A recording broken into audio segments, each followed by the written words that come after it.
तो मुश्तबा खमेनी जो कि अयतुल्लाह खमेनी के पुत्र हैं, उनको अब नया नेता नियुक्त किया गया है। कोई आश्चर्य की बात नहीं थी, सब मान रहे थे कि ऐसा ही निर्णय लिया जाएगा।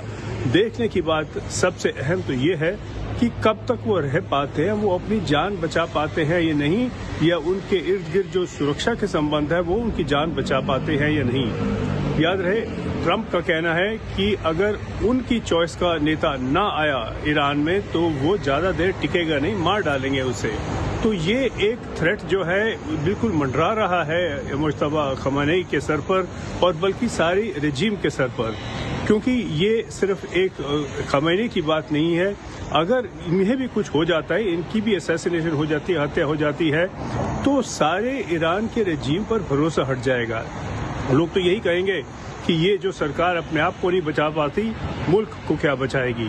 तो सबसे पहले तो ये सवाल है कि ये जीवित रह पाते हैं या नहीं, और वो होता है तो आगे इनकी क्या दिशा रहेगी, किस ओर ये ले जाएंगे देश को।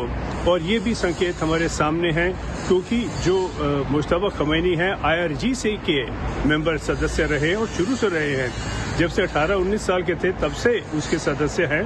और कई जो प्रोटेस्ट हुए, जो लोगों ने कोशिश की कि सरकार को हटाया जाए, इसे बदला जाए, उसमें उन्होंने बहुत अहम रोल प्ले किया।